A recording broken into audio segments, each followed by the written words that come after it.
Hey everyone, and welcome back to the Sports Lab. Today, we're putting on our lab coats to break down one of the most fascinating and complex dynamics in all of sports history. What if the fiercest rivalry, a battle that defined an entire generation of a sport, was also its greatest friendship? That's the paradox we're diving into as we dissect the 16-year, 80-match epic between Evert and Martina Navratilova. Before we get into the analysis, if you're a fan of the in-depth side of sports, please hit that like and subscribe button. It helps us continue bringing these stories to you.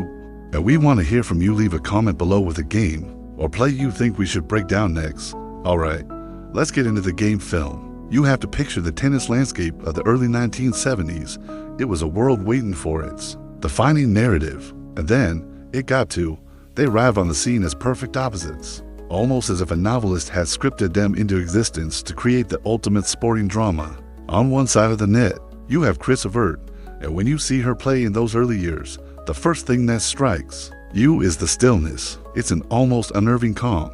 Her face is a placid mask of concentration. Her movements economical and brutally efficient.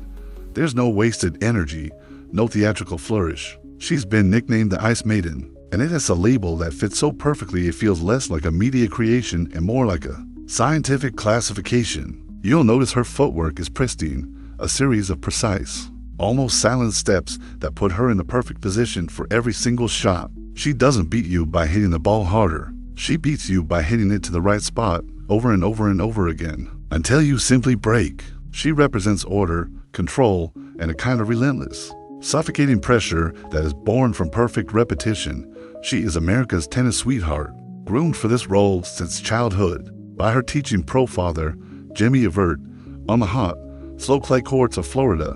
For her, greatness feels preordained, a destiny to be fulfilled with quiet, steely resolve. Then, you look to the other side of the net, and you see her antithesis. You see Martina Navratilova. Where Evert is still, Martina is kinetic. She's a bundle of explosive energy, pure, unbridled emotion. When you watch her, you see the passion etched on her face. A missed shot brings a grimace of self-flagellation. A winning volley elicits a visceral roar of triumph. She is all fire and force, a left-hander with a wicked, spinning serve and a desire to rush the net that feels like a physical assault. Her game isn't about patience, it's about punctuation. It's about ending the point with an exclamation mark, and her backstory only amplifies this. Contrast, she's not tennis royalty, she's a political refugee. She arrives in the United States from communist Czechoslovakia, a teenager in a strange land, carrying the weight of a life-altering decision. Every match for her feels like more than just a match. It's a validation of her choice, a fight for her place in a new world. This isn't a career path. For her, it's a lifeline. So when you see her dive for a volley or chase down a seemingly lost cause, you're not just seeing athletic determination. You're seeing survival instinct manifest on a tennis court. This is the core analytical point we have to start with. This rivalry, at its heart, was a clash of philosophies. It was ice versus fire, control versus chaos, the strategist versus the warrior. Evert wanted to draw you into her world, a world of long, geometric rallies from the baseline where she was the undisputed queen. Her goal was to extend the point, to test your patience and your precision until your will or your body gave out. Navratilova's goal was the exact opposite. She wanted to shrink the court, to shorten the point, to take time away from you by charging the net and forcing you to react to her aggression. She wanted to turn a chess match into a boxing match. Now, there is a common counter-argument or a simplified view of this that you've probably heard before. The media at the time absolutely loved framing this as the all-American girl next door versus the brooding, muscular outsider from behind the Iron Curtain. It was an easy, digestible narrative. But you have to see that this view, while tempting, is incredibly reductive. It misses the genius of what was actually happening on the court. To frame it as a simple personality clash is to ignore the tactical revolution. These two were forcing upon each other. Everett's composure wasn't just a personality trait. It was a strategic weapon, a way of giving her opponents no emotional data to work with. Navratilova's emotional fire wasn't a lack of control. It was the fuel for her aggressive, high-risk game. One style was not inherently superior to the other. They were just fundamentally, philosophically different approaches to solving the same problem: how to win a point. Their rivalry wasn't just a story of two competing personalities. It was a story of two competing ideologies of tennis, and for over a decade and a half, the entire sport would become a laboratory to see which one would prevail. And what you'll find as we go deeper is that the answer to that question was never simple, and it was never, ever static. The balance of power would shift dramatically, forcing each woman to look deep within herself and ask a terrifying question: is the way I play, the way I've always won, still good enough? So, to truly understand the dynamic of this rivalry, you first have to deconstruct the Evert fortress, because in those initial years, from the mid-70s onward, that's precisely what it was, an impenetrable fortress of baseline tennis. When you watch footage from that era, you'll see that Chris Evert doesn't just play on the baseline, she owns it. It's her command center, her kingdom. Her strategy is built on a foundation of immaculate court geometry and a profound understanding of angles. She isn't trying to blast you off the court. Instead, she is playing a high-level game of chess where her racket is the queen and the court is her board. Her objective is to move you, the opponent, side to side, stretching you physically and mentally until a gap appears, and the moment it does, she exploits it with surgical precision. It's a game of attrition, but to call it purely defensive would be a massive mischaracterization. It's a form of offensive control, and its primary weapon was something that, at the time, was a true anomaly in the women's game, the two-handed backhand. You have to remember, the classical tennis model, the one everyone was taught, championed the elegant, one-handed backhand. It was a shot of beauty and touch. But Evert, coached by her father Jimmy, developed the two-hander out of necessity as a young, smaller player who needed more stability and power. What began as a compensation became a revolution. When you analyze the biomechanics of her backhand, you see its genius. Holding the racket with two hands gives you a shorter, more compact swing, which means there's less that can go wrong. It provides a level of stability and control that a one-hander, especially under pressure, often lacks. You'll see her opponents hit a heavy, powerful forehand to her backhand wing, expecting to elicit a weak reply, a slice just to get the ball back in play. But that's not what happens. Instead, Evert plants her feet, rotates her shoulders, and uses her opponent's pace against them, driving the ball back just as hard, if not harder, and with pinpoint accuracy. The real magic of that shot, though, was its disguise. This is the main analytical point you need to grasp, because she used the hands. Her setup for hitting the ball down the line looked almost identical to her setup for hitting it cross-court. For her opponent, it was a nightmare. Imagine you're at the net against her. You've hit a good approach shot and you're waiting to put away the volley. You see her setting up for the backhand, but you have no read.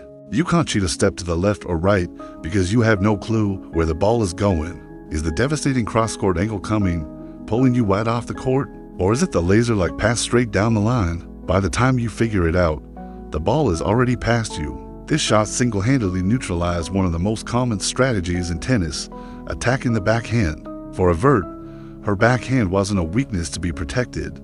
It was the sharpest tool in her arsenal. It was the shot that allowed her to turn offense into offense in a single, fluid motion. This brings us to the counter-argument about her style. You'll often hear critics from that time, and even some today, describe Evert's game as robotic or, even worse, boring. She was famously called the human backbod, but this label, while catchy, completely misses the point. It mistakes a lack of aesthetic flourish for a lack of strategic brilliance. A backbod is a passive object. It simply returns what you give it. Chris Evert was anything but passive. Every single ball she sent back across the net had a purpose. It was a probe, a question she was asking of her opponent. The ball didn't just come back. It came back deeper. It came back with more angle. It came back aimed squarely at the corner you were furthest from. Playing against her was mentally exhausting because she forced you to be perfect on every single shot. You construct a beautiful point, hit a powerful forehand that would be a winner against 99% of the tour, and she would glide to it, set up, and send it back to a place that put you on the defensive. You felt like you were winning the point 3 or 4 times, only to lose it on an error born of pure frustration. That feeling, that slow, creeping hopelessness wasn't boring. It was the result of a masterful, methodical deconstruction of your game. It was the strategic genius of minimalism, where every movement and every shot was stripped down to its most effective form. Her game wasn't built for the highlight reel. It was engineered for the winner's circle, and its quiet efficiency was, in its own way, a thing of terrifying beauty.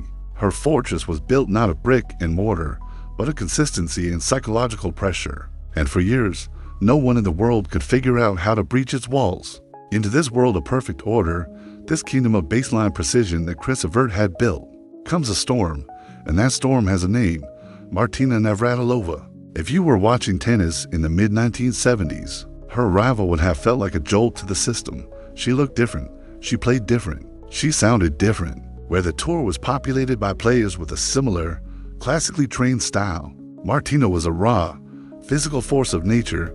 The first thing you notice is the physicality. She's strong, muscular in a way that was completely new to the women's game, and she moves with an explosive athleticism that is simply breathtaking. And, of course, she's a left-hander. In tennis, that's more than just a trivial detail. It's a fundamental strategic advantage. The spin on her serve behaves in ways you're not used to. The angles she creates are alien to you. From the moment she steps on the court, you, as her opponent, are immediately forced out of your comfort zone. Her game is built on a philosophy of pure aggression. You can see it in every swing. While Evert is patiently constructing her points from the back of the court, Navratilova is actively trying to finish them in 2 or 3 shots. It all starts with that big, swinging lefty serve. You'll see her toss the ball high and uncoil her body, whipping the racket through the air to generate incredible pace and spin. In the ad court, her slice serve swings viciously away from a right-handed player's backhand, pulling them 10 feet wide of the court and opening up a cavernous space for her to attack.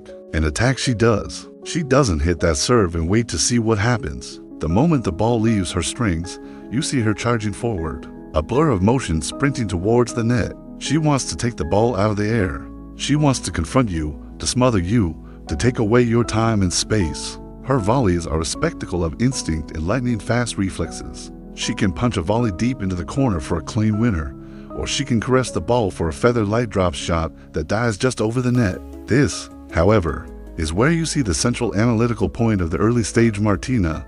Her game was a double-edged sword of brilliant erraticism. For every jaw-dropping display of power and touch, there was a head-scratching unforced error. You'd be watching her play, and in the span of 5 minutes, you would see the full spectrum of her talent and her turmoil.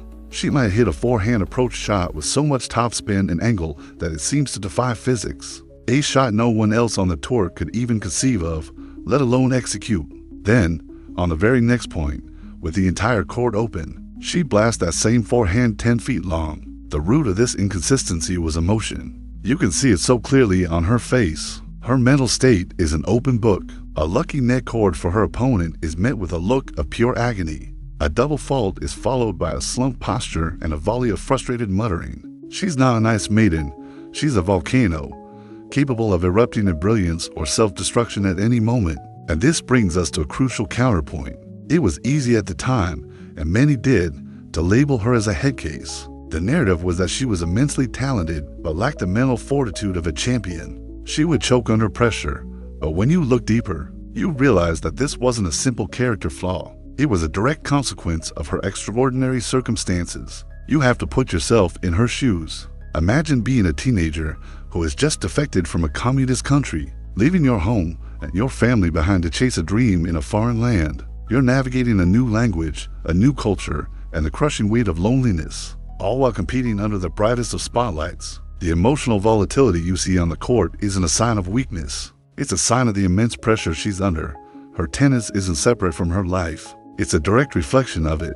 The high-risk, all-or-nothing style of her game was a declaration of the freedom she craved. It was her way of saying, I will not be cautious. I will not be constrained. I will succeed or fail on my own terms. That emotional fire, the very thing that led to so many enforced errors, was also the wellspring of her power. It wasn't something to be extinguished.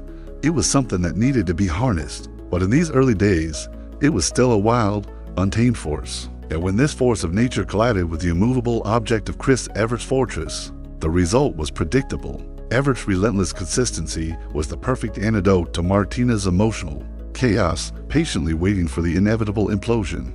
Now, it's one thing to talk about this dynamic in theory, the fortress versus the storm, control versus chaos, but let's put it to the test. Let us pull up the game film on a perfect case study that illustrates this early power dynamic better than any other, the 1975 French Open final at Roland Garros. This is the match where you can see all those abstract concepts play out in real time, shot by shot, point by point. You have to set the scene to really appreciate the stakes. This is Martina Navratilova's first ever Grand Slam final. She's just 18 years old, a bundle of raw talent and nervous energy, standing on the biggest stage of her young life. On the other side of the net is Evert, the defending champion, the undisputed queen of this surface. The slow, gritty red clay of Paris is Evert's natural habitat. It slows the ball down, it rewards patience, and it makes life incredibly difficult for an aggressive, net-rushing player like Martina. The very ground beneath their feet is an advantage for Evert before a single ball is struck.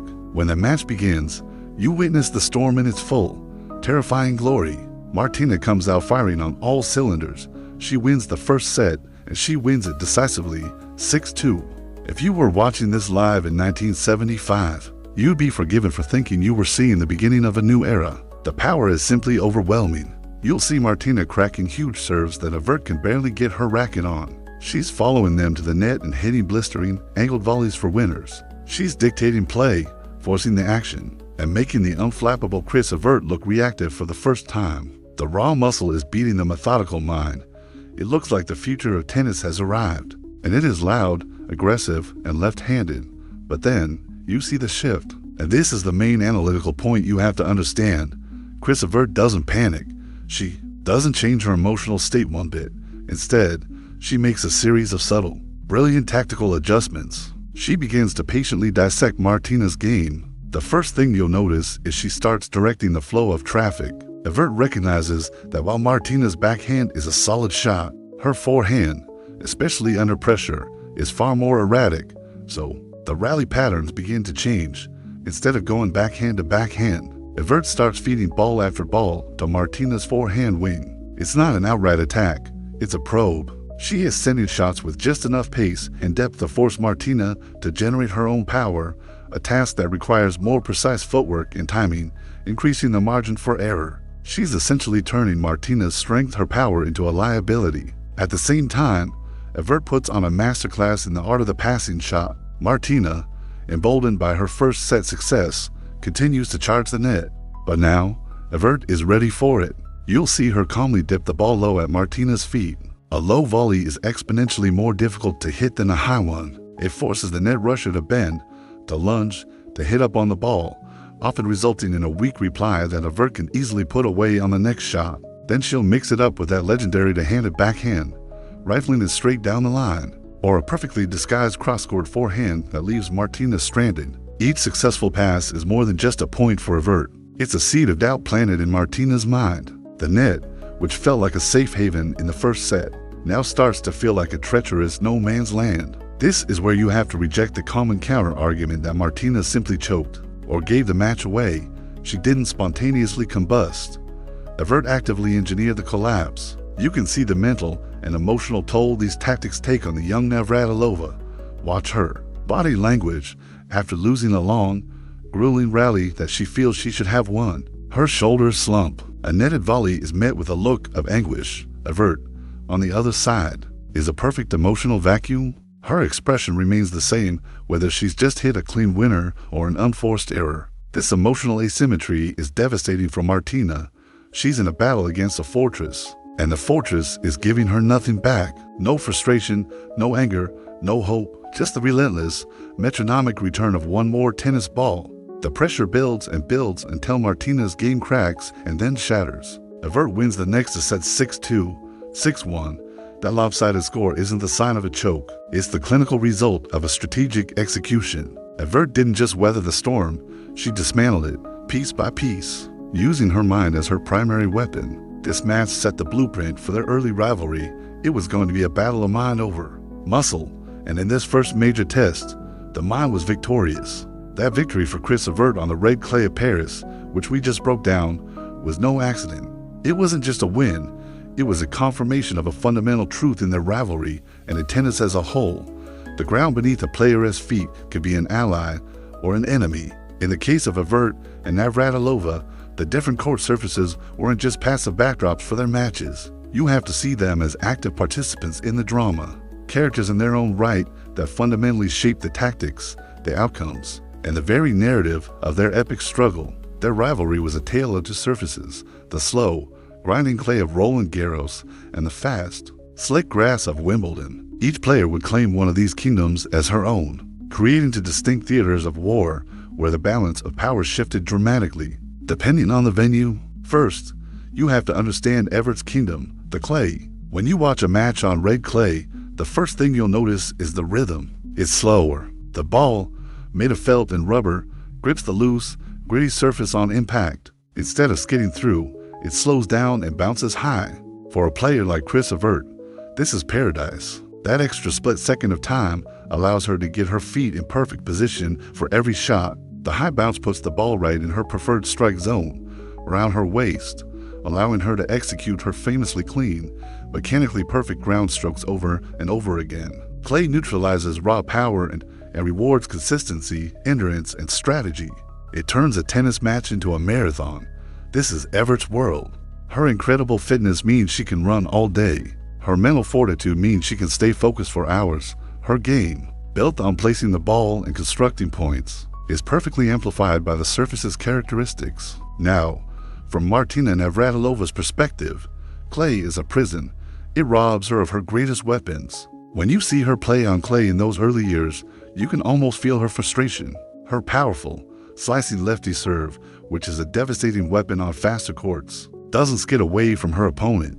It hits the clay and sits up, almost like a beach ball, giving Evert plenty of time to get a clean strike on the return. Her desire to rush the net becomes a far riskier proposition. The court is so slow that by the time she gets to the net, Evert has had ample time to see where she is, pick a side, and line up a passing shot. The surface actively works against her aggressive, point-shortening instincts, forcing her to play longer rallies from the baseline. In essence, clay forces Martina to play Evert's game, and on that surface, against the greatest female clay court player of all time, that was almost always a losing battle. Then, you have to completely flip the script when they travel to London for Wimbledon. This is Martina's canvas, the grass. Grass is the polar opposite of clay. It's a living, breathing surface, and it is incredibly fast. When the ball hits the slick, green blades, it doesn't bounce up. It skids low and fast. The points are short, sharp, and brutal. This is an environment that rewards aggression, quick reflexes, and a powerful serve. You can immediately see how the surface unleashes the full potential of Navratilova's game. Her serve becomes a missile. The low, skidding bounce makes it incredibly difficult for Evert to get under the ball to hit her normal topspin ground strokes. Martina's net rush is now hyper-effective. She can serve and be at the net in a blink, and the fast surface gives Evert no time to react. The rallies aren't chess matches, they're lightning strikes. It's serve, volley, point over. This is Martina's world. It's a game of instinct and power, and on the hallowed grass of center court, she was the master. This brings us to a common counter-argument you sometimes hear in sports. Debates, the idea that a truly great champion should be dominant on all surfaces. If a player is a specialist, it's somehow seen as a flaw in their game, but you have to see that, especially in this era before the courts became more homogenized, this view is misguided. Evert has 7 French Open titles, and Navratilova's record 9 Wimbledon championships are not evidence of limitation. They are monuments to mastery. They represent a complete and total understanding of a specific environment. They didn't just play on the surface, they fused their games with the surface, becoming almost unbeatable forces on their home turf. In fact, their specialization is what fueled the rivalry's evolution. Martina's dominance on grass forced Evert to add more aggression to her own game, to improve her volleys and learn to shorten points. Evert's stranglehold on clay forced Martina to develop more patience, to improve her ground stroke consistency, and to learn how to construct points. Their dominance on one surface created a desperate need to improve on the other, pushing them both to become more complete players. The surfaces weren't a barrier between them. They were the very anvils on which the legendary games were forged. So you have this incredible dynamic playing out on the court, a territorial war fought on the clay of Paris and the grass of London, a clash of styles and philosophies that is defining the sport. But this is where our story takes a turn, where we zoom out from the forehands and backhands to look at the human beings wielding the rackets. What was happening when the umpire called game, set, and match and the floodlights went down? The story you often hear, the one that has been simplified over time, is that they were the fiercest of rivals who were also, simultaneously, the best of friends. It's a lovely, heartwarming narrative. The only problem is, it's not quite true. The reality is far more nuanced, complex, and ultimately far more compelling than the fairy tale. To understand their legendary friendship, you have to understand that it didn't begin with affection. It began with respect, a respect born from a shared and profound sense of isolation. Let's first dismantle the myth. The idea that these two would battle for a Grand Slam title and then immediately walk off the court, arm in arm, to share secrets over dinner is a romanticized version of what came much later. In the beginning, they were competitors in a fiercely individual sport. You have to picture the women's tour in the 1970s. It wasn't the massive, glamorous enterprise you see today with huge entourages, sports psychologists, and personal chefs for many players. It was a lonely, grinding existence. You were traveling the world, week after week, from one anonymous hotel room to another, often by yourself. It was a job, and a tough one at that. Within this already isolating environment, Chris and Martina existed on a level of solitude that no one else could touch. Think about it from Chris Evert's perspective. She was America's sweetheart, the ice maiden, the player who was expected to win every single time she stepped on court. That kind of pressure, that level of fame, creates an invisible barrier between you and everyone else. She was at the summit of her sport, and the old saying is true, it's lonely at the top. Now consider Martina's situation, which was even more acute. She was a political defector, a teenager in a new country whose language and culture she was still learning. She had left her entire world, her family, her friends, her home behind a political curtain she couldn't cross. Her loneliness was not just professional, it was a deep, existential state of being. This is the main analytical point you have to grasp. Their bond was forged in this shared crucible of isolation. They were the only two people on the planet who could truly understand the bizarre, high-pressure reality of the other's life. Who else could Evert talk to about the burden of being the undisputed number one? Only the person trying to take that spot from her. Who could Navratilova confide in about the challenges of being an outsider on the tour? Only the person who represented the ultimate insider. They became a club of two, bound not by common interests or backgrounds, but by a shared, unique experience. This shared experience laid the foundation for a deep, unshakable professional respect. They saw up close, better than anyone, the work the other was putting in. Evert saw the courage it took for Navratilova to remake her life and admired the explosive, raw talent she possessed.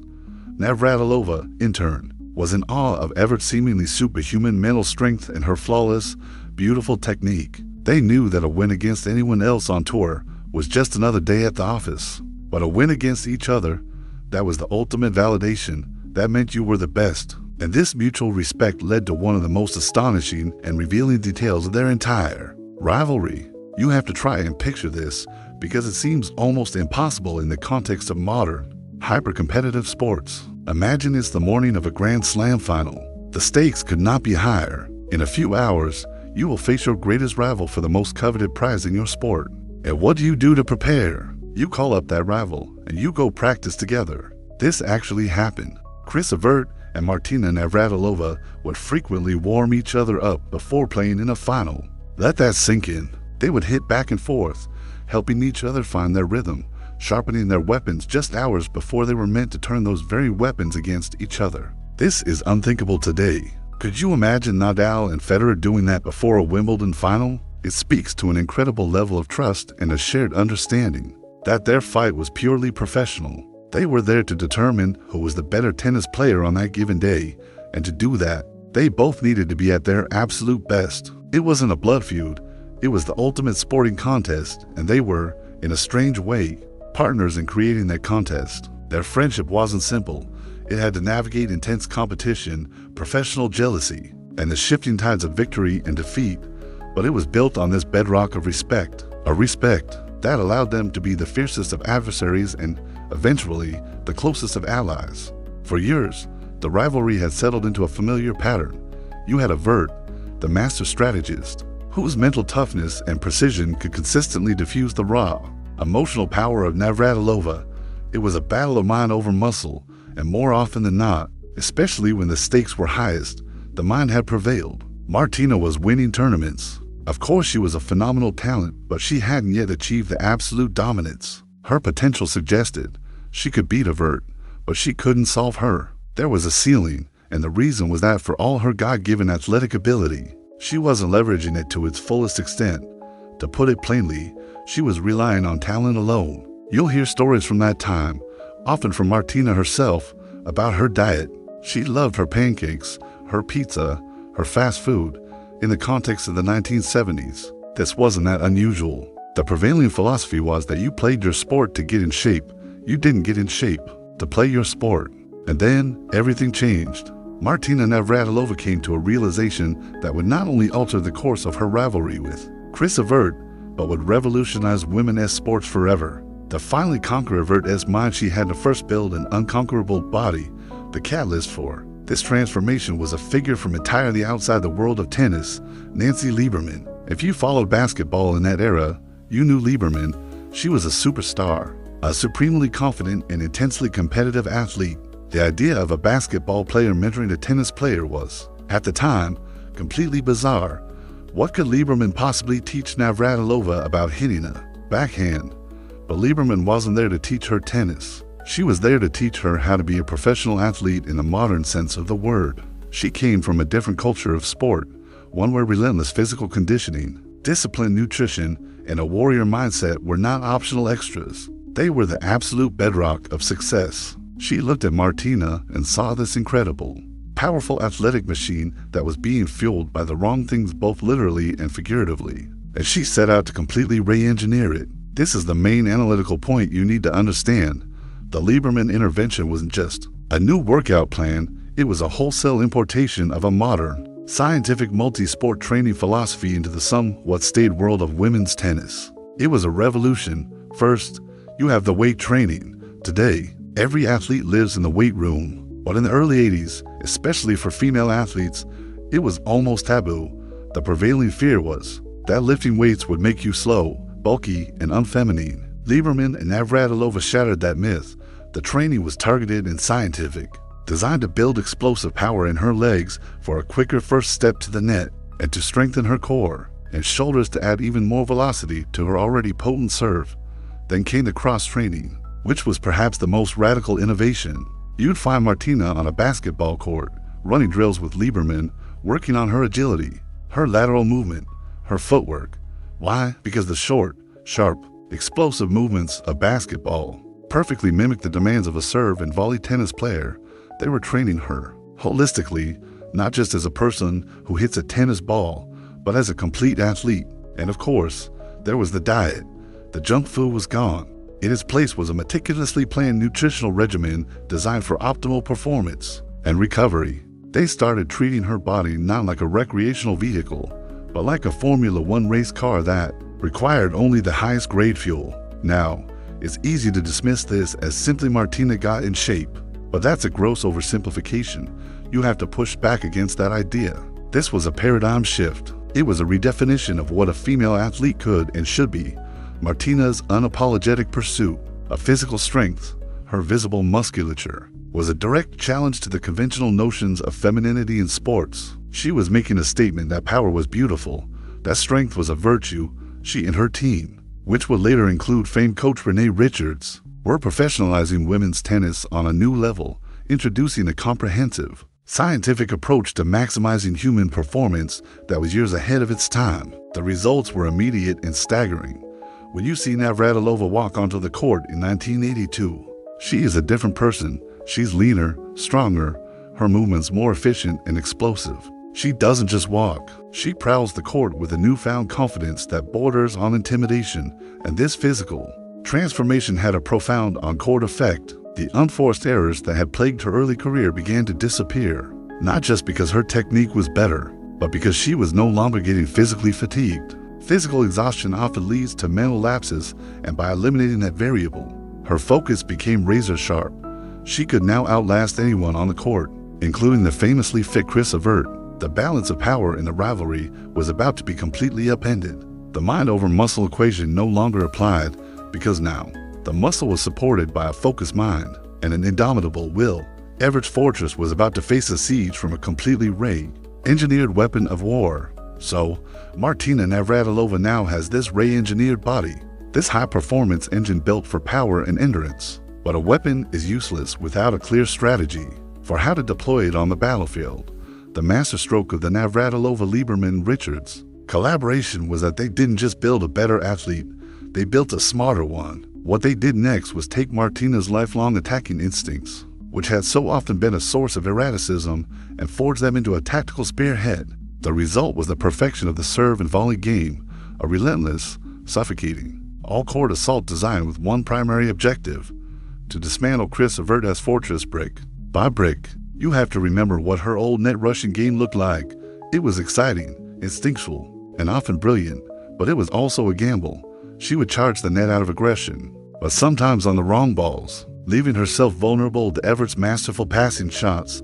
With her new physicality, however, the gamble was gone. It was no longer a high-risk proposition, it was a high-percentage play. You can see the difference in her first step, because she was now so much more explosive off the mark. She could get from the baseline to an optimal volleying position at the service line in a flash. Her improved leg strength meant she could stay low and balanced, allowing her to handle the dipping shots Evert would hit at her feet, and, most importantly, her new level of cardiovascular fitness meant she could execute this aggressive strategy not just on key points, but on every single point of every single game, from the first ball to the last. The pressure was no longer intermittent, it was constant.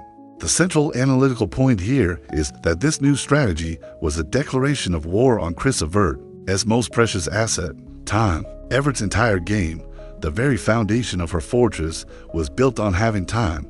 Time to set her feet, time to prepare for her metronomically perfect ground strokes, time to analyze the court and construct the point.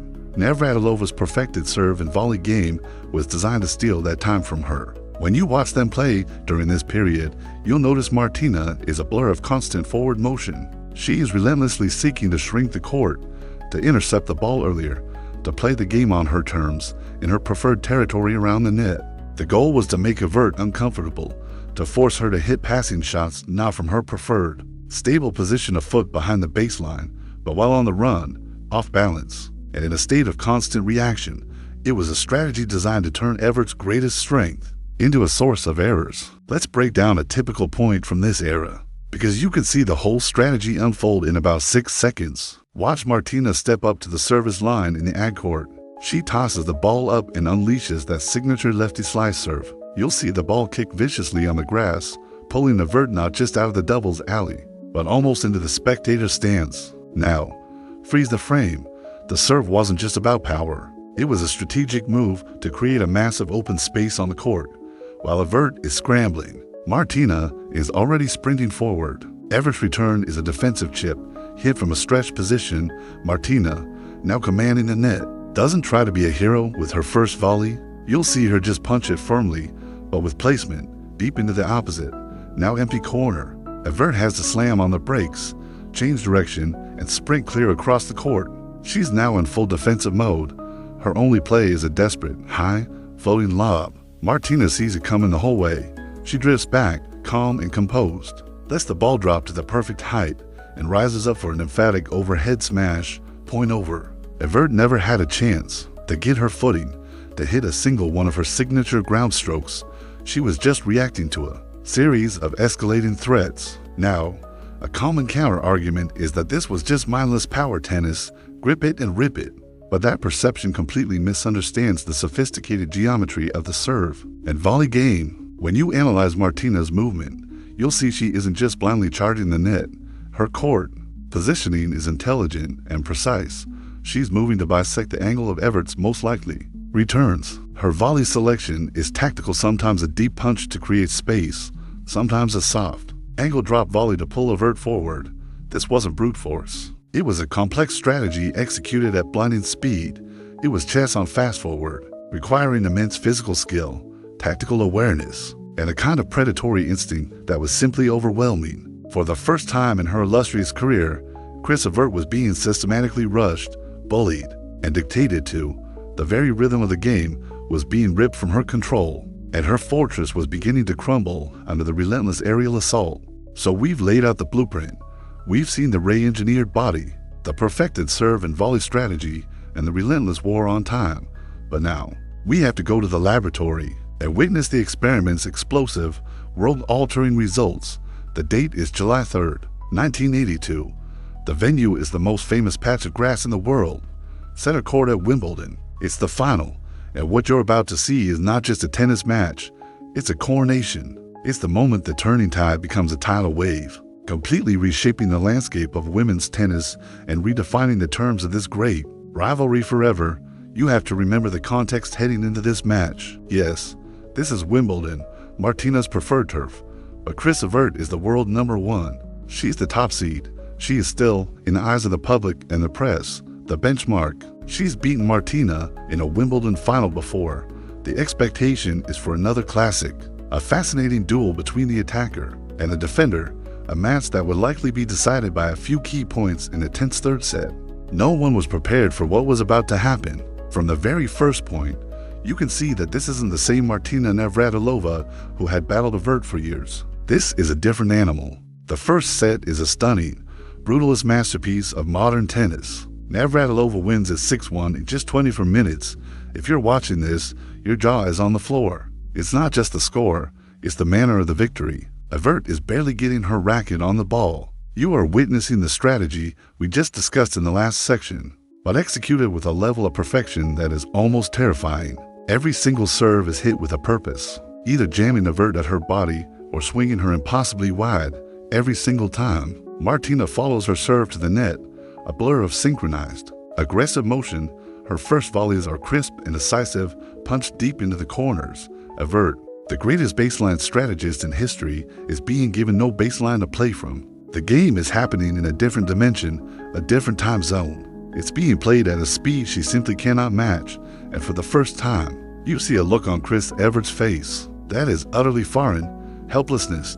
She, the master problem solver, the tennis computer, has been presented with a problem for which she has no data and no solution. The main analytical point of this match is that it was a complete and total tactical, a physical dismantling. This wasn't just a win, it was a statement of overwhelming superiority. There's a moment that perfectly encapsulates this new reality. In the third set, Evert, fighting with all her champion's heart, finally gets a look at a passing shot. She connects perfectly with a two-handed backhand and drills it down the line. Against any other player in history, it's a clean winner. The crowd begins to applaud, but then you see this explosion of movement. Martina launches her body horizontally through the air, fully extended, and with an incredible feat of athleticism, connects with a diving forehand volley. The ball doesn't just go back in play, it drops softly over the net for a winner. You can almost see the hope drain from Evert's face at that moment. She had executed her own game plan to perfection, only to be beaten by a physical reality that simply defied the old rules of the sport. Now, it would be very easy to look at a lopsided score like that first set and fall back on the common counter argument.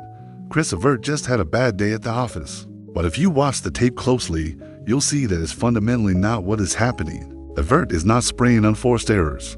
She's not double faulting. She is fighting.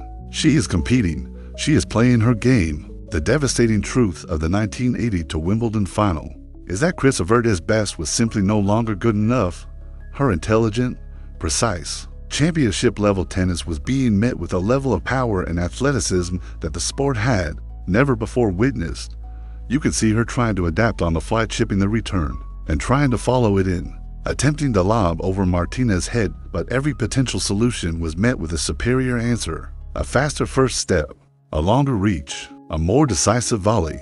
This wasn't a case of Evert losing the match. It was a case of Navratilova taking it from her with overwhelming force. When Martina finally won that third set, it felt like more than just the end of a match. It was the end of an era. The old rivalry, the one defined by the mind-over-muscle dynamic, was officially over. A new rivalry was born that day, one with a terrifying new question at its heart. How does a genius strategist compete against a perfect athletic specimen? The power dynamic had not just shifted, it had been shattered. This victory kicked off a period of absolute dominance for Navratilova, one that would push Chris Evert to the very limits of her own identity as a player. The queen had been dethroned, and a new, seemingly invincible power now sat on the throne. So you have this moment of absolute crisis for Chris Evert. After that 1980 to Wimbledon final, the tennis world is essentially writing her competitive obituary. The narrative is set. Navratilova is the future, a new kind of athletic force, and Evert, with her classic, methodical game, is the past, Martina goes on an absolute tear, dominating their head-to-head rivalry in a way that is utterly shocking. For almost any other player in history, this would have been the end. You've had your time at the top, you've won everything, and now a younger, stronger, revolutionary player has surpassed you. You would accept your fate, play out your career, and fade gracefully into the history books. What you have to understand, Chris Evert was not any other player. Faced with the choice between fading away or fighting back, she chose to fight. And the battle she chose to wage was not just against Martina Navratilova, it was against her own identity, against the very principles that had made her a legend. The problem she faced was stark and undeniable.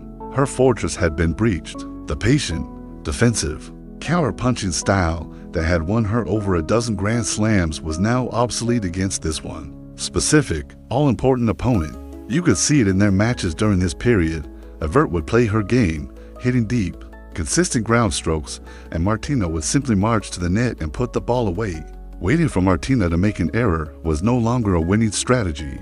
The new, physically superior Martina simply didn't make enough of them. The foundation of Evert's game outlasting and outthinking her opponent from the baseline had crumbled.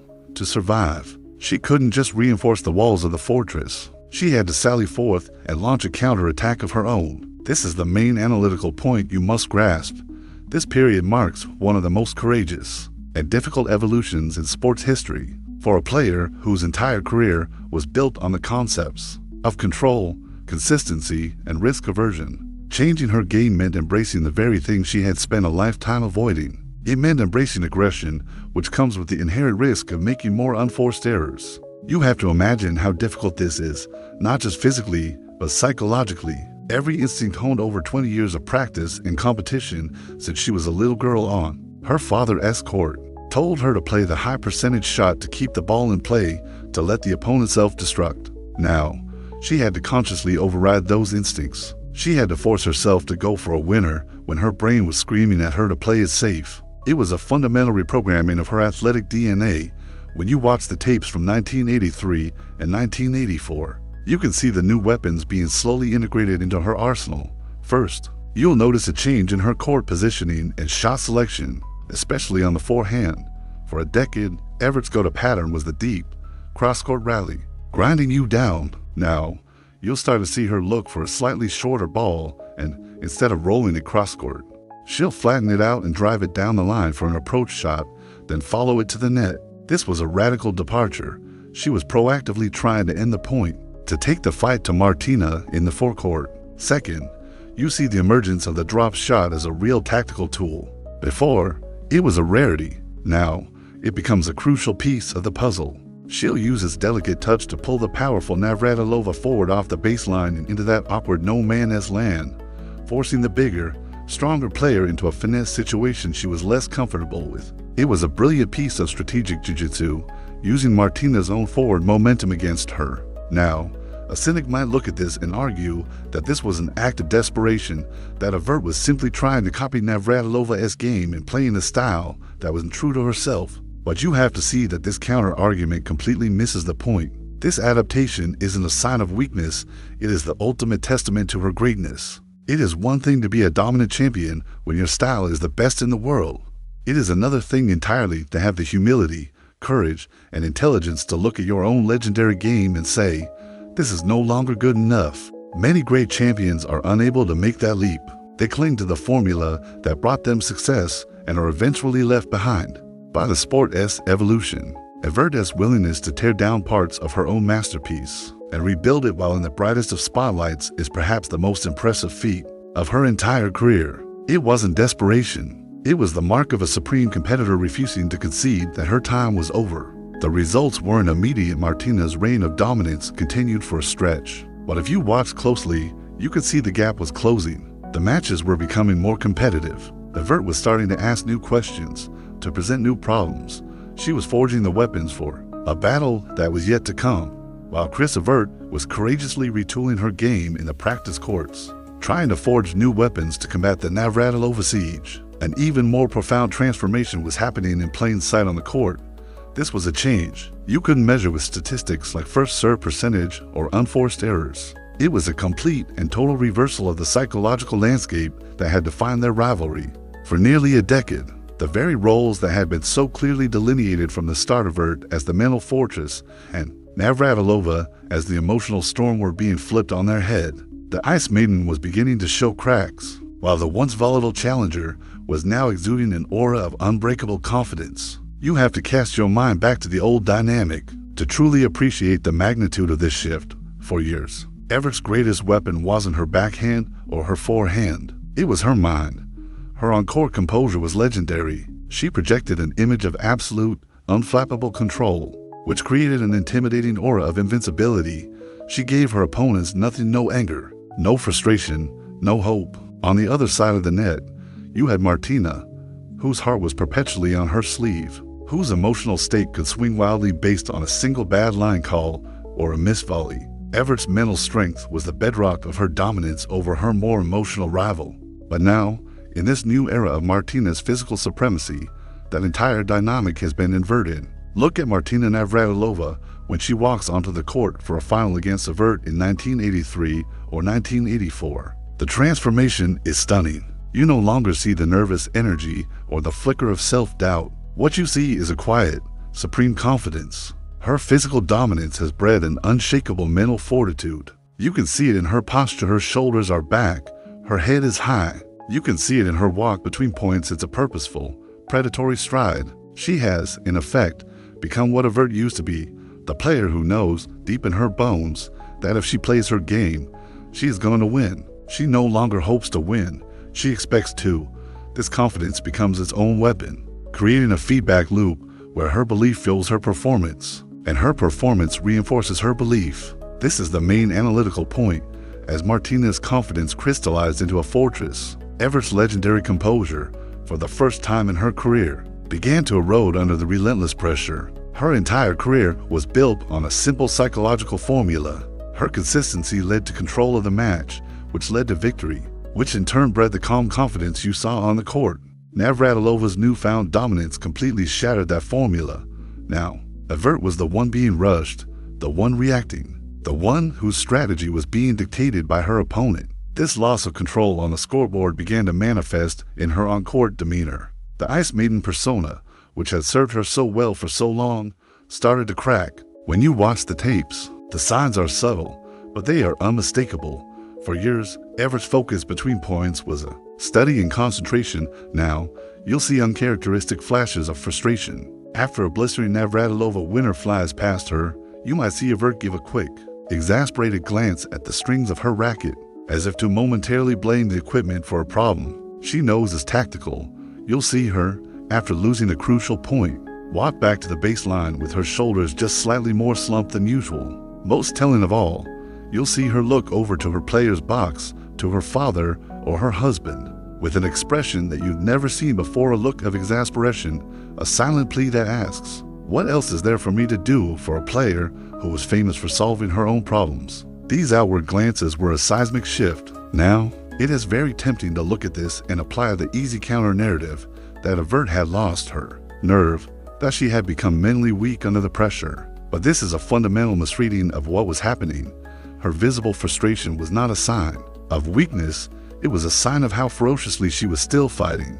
The cracks in the ice appeared not because she was giving up, but because she cared so deeply and was pushing herself into an uncomfortable, unfamiliar, aggressive style of play. The frustration you see is not directed at Martina, it's directed at herself. It is the fury of a master who knows exactly what she needs to do: hit the approach shot flatter, get to the net faster, stick the volley more decisively, but can't yet execute it with the perfection she demands of herself, especially against an opponent who is playing flawlessly. It wasn't the composure of a champion that was fading. It was the composure of a perfectionist who was angry at her own imperfections. Evert was now in the exact position Martina had occupied for so many years, the challenger, the underdog, fighting an uphill battle not just to win the match, but to win the war inside her own head. So you have this intense psychological war playing out on the court, a complete reversal of the mental roles these two champions had occupied for years. And in the corner of each player, during practice sessions and in those tense moments between sets, is a guiding voice, a coach. And to truly understand this pivotal period of the rivalry, the period of Navratilova's dominance, and Evert's struggle to adapt, you have to understand the two vastly different minds behind the players. The contrast between their primary coaching influences, Renee Richards for Navratilova and Jimmy Evert for his daughter Chris, is a perfect microcosm of the rivalry itself. It was a clash between modern, adaptive, opponent-focused strategy and a more traditional philosophy built on timeless, unwavering fundamentals. On one side, you have the arrival of Renee Richards into Navratilova's camp. Richards' story is remarkable in its own right, but her impact as a coach was profound. She was a former professional player and, just as importantly, a trained medical doctor and ophthalmologist. She brought a surgeon's analytical mind to the art of coaching. If Nancy Lieberman had helped build Martina into a superior athletic machine, you can think of Richards as the master technician who calibrated that machine for peak performance and programmed it with brilliant new software. Her coaching philosophy was proactive, analytical, and meticulously tailored to the opponent. When you look at Team Navratilova during this era, you're seeing the birth of modern, data-driven coaching in women's tennis. You can just picture Richards breaking down hours of match footage, scouting Evert with a clinical eye. She wouldn't just tell Martina, attack the net. She would provide a detailed schematic how to attack. She would identify patterns in Evert's game that no one else saw. For example, she might notice that Evert's recovery to the center of the court was a fraction of a second slower after being pulled wide to her forehand than to her backhand. So, the game plan becomes, construct a point to exploit that specific vulnerability. Richards helped sharpen Martina's already formidable weapons. She worked on adding a heavy topspin kick to Martina's second serve, giving Evert a high, awkward ball to return instead of the usual flat slice. She refined the placement on Martina's first volley, teaching her not just to hit it hard, but to hit it to a spot that would guarantee a weak second ball. It was about turning raw, overwhelming power into intelligent, targeted, and inescapable pressure. On the other side of the net, you have a completely different coaching dynamic. Chris Evert's coach was the same man who had put a racket in her hand as a little girl.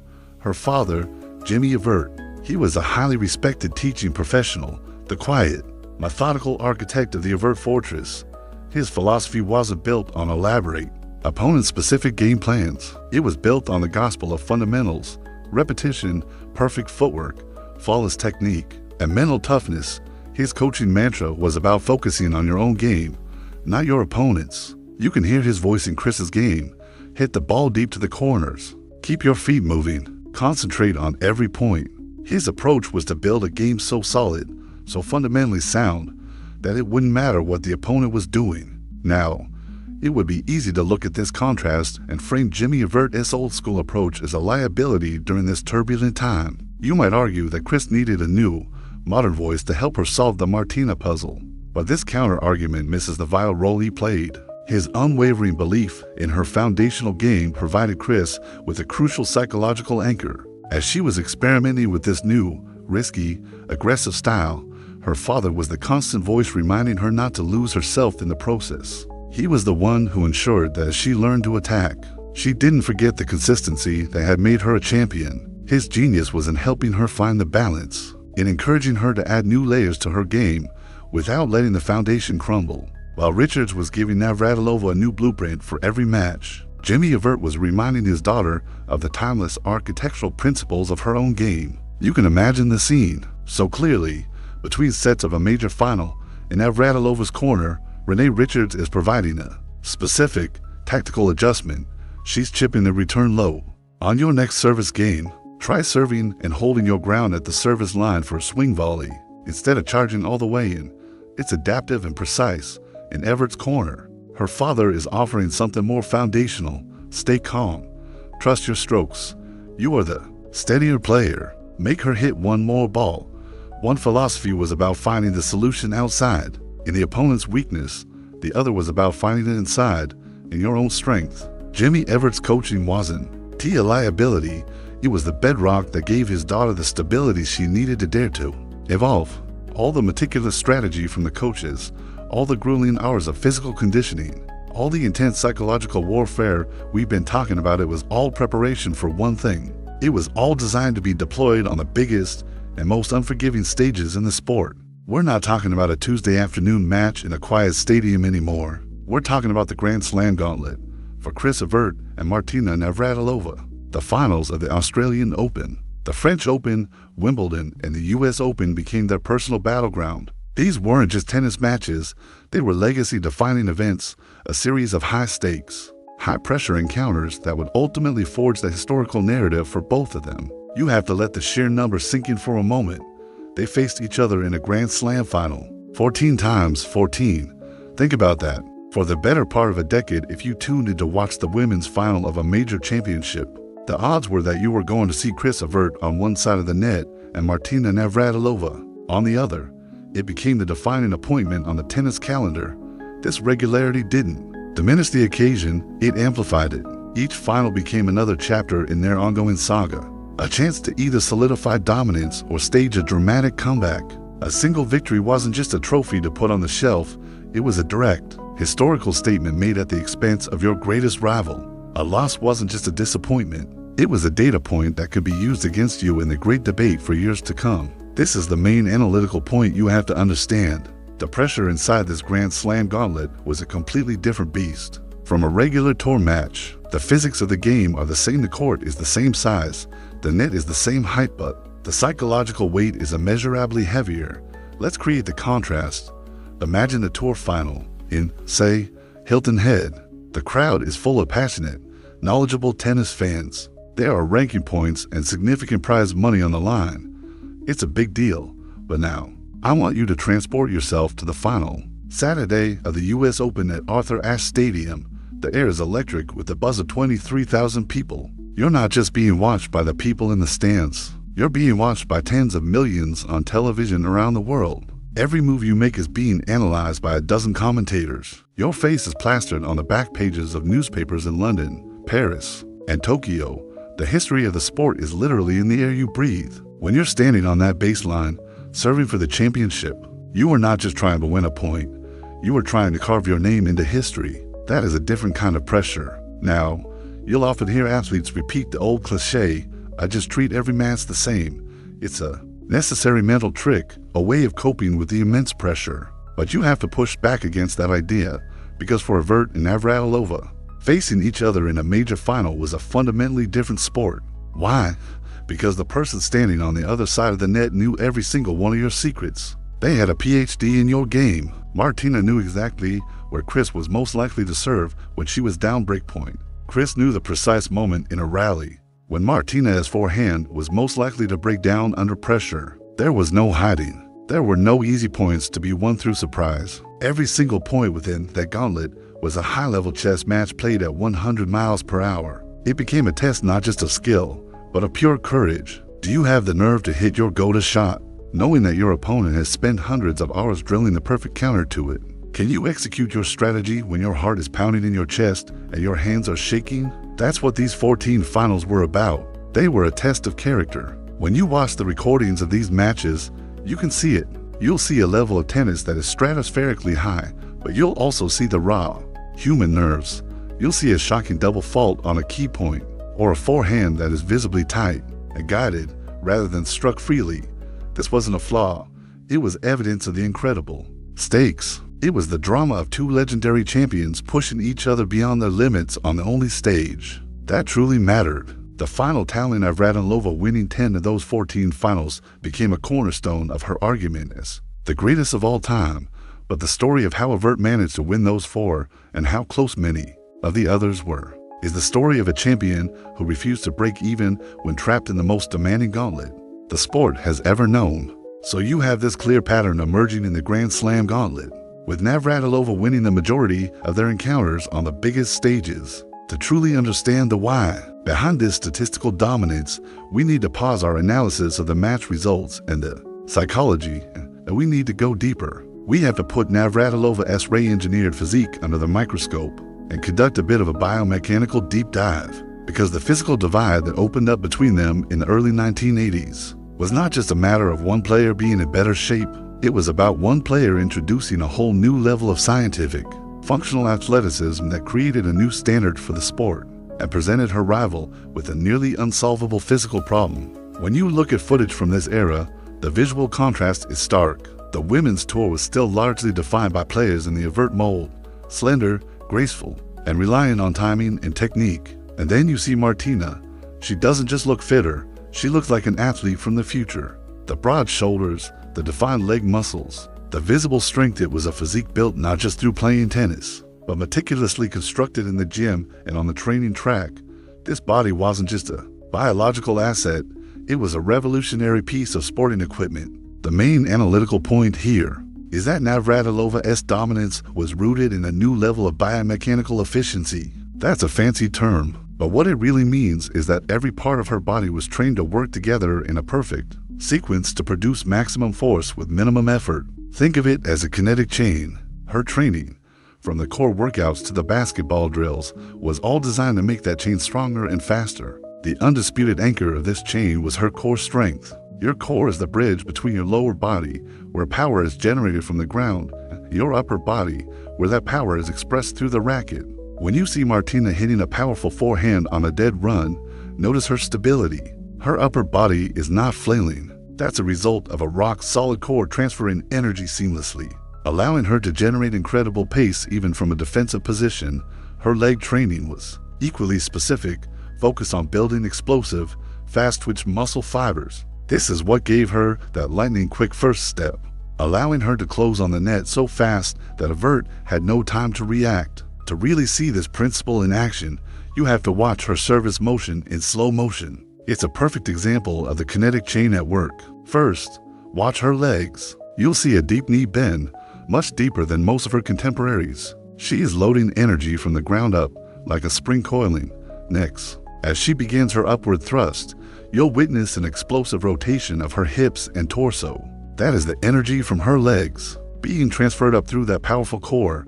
Then, you see that energy move into her shoulder and arm. The rapid rotation creates a massive stretch shortening cycle. In her muscles, think of it like pulling a rubber band to its absolute limit before releasing it. Finally, at the very peak of this fluid, sequential motion, the racket whips through and makes contact with the ball. The incredible pace you see on the serve isn't just coming from her arm. It's the end product of her entire body working in perfect, violent harmony. Now, it is very easy to fall back on the simplistic counter-argument that she was just bigger and stronger, but this completely misses the genius of her physical preparation. It wasn't about brute strength, it was about functional, sport-specific strength. She wasn't training to be a powerlifter, she was training to be a tennis player. You can draw an analogy to motorsports. A drag racer might have a more powerful engine in terms of raw horsepower, but a Formula One car, with its sophisticated aerodynamics, handling, and braking, will dominate it on a racetrack. Chris Evert's game was like a perfectly tuned sports car, built for precision and handling. But Martina Navratilova had turned herself into a Formula One car, an athletic machine engineered for explosive acceleration, incredible agility, and an endurance to perform at its peak for hours. Every exercise was designed to improve a specific on-court movement. This new biomechanical reality is what created the insurmountable tactical problem for Evert. The physicality divide meant that Martina could cover the court in a way no one had ever seen. Evert's genius was her precision, her ability to paint the lines and hit to the corners, but Martina's new speed and reach effectively made the court smaller. A perfectly struck cross-court backhand that would have been a clean winner against 99% of the tour was now a ball that Martina could not only get to, but could answer with a powerful shot of her own.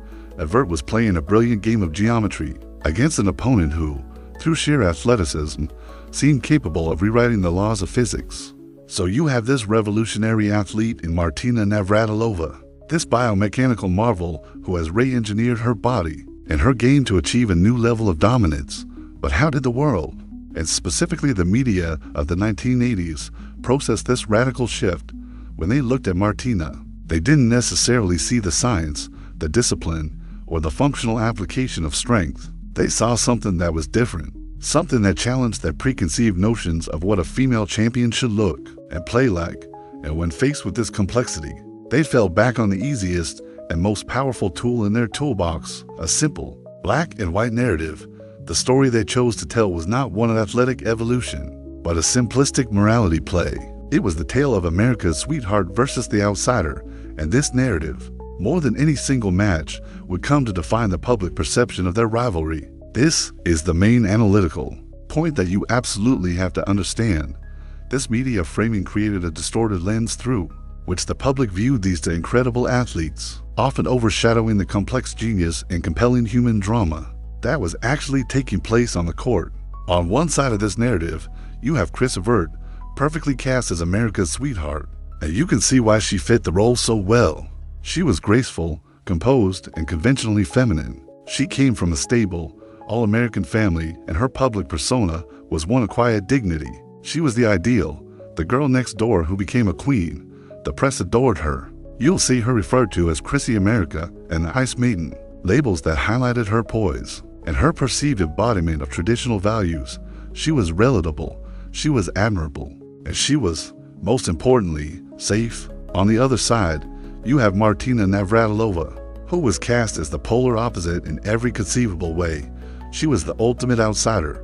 First, she was a defector from a communist country, which in the Cold War era immediately made her a figure of suspicion and intrigue. Second, her physique, the very source of her revolutionary power, was often described in masculine, almost intimidating terms. You'll see articles from the time that referred to her as the bionic woman or focus on her muscular frame in a way that was clearly meant to portray it as unnatural or unfeminine. And third, after she publicly came out as gay in 1981, she became an easy target for the homophobic prejudices of the era. The media narrative painted her as intense, foreign, and dangerously different.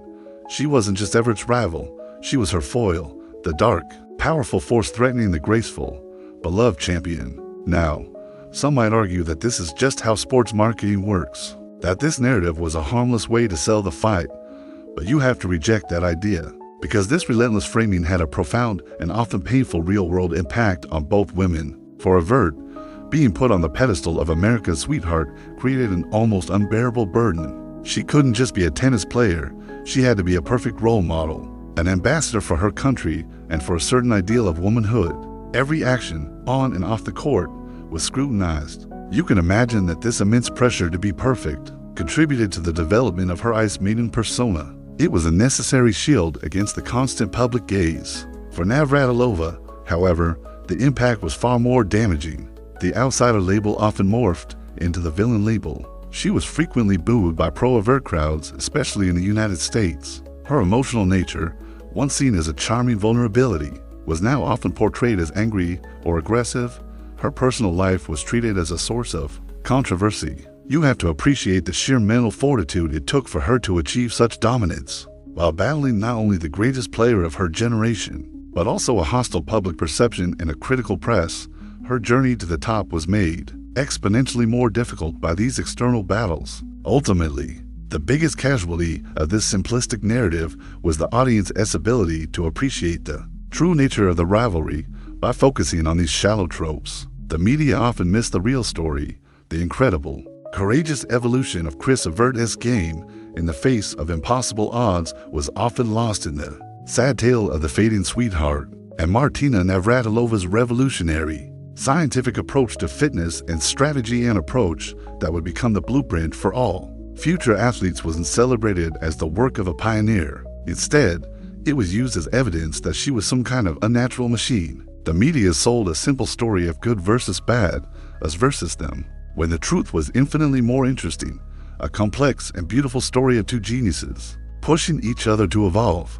So against this backdrop of a simplistic media narrative and in the face of a rival who seemed to have achieved athletic invincibility, we arrive at a single match that represents the dramatic heart of this entire story.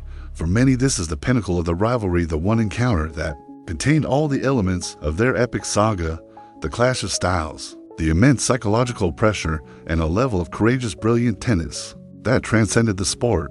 The date is June 8, 1985. The stage, fittingly, is the slow red clay of Roland Garros, the court that had always been Chris Evert's spiritual home. This is the final of the French Open. To appreciate what you're about to witness, you have to understand the context, because it is everything. Martina Navratilova is not just the #1 player in the world.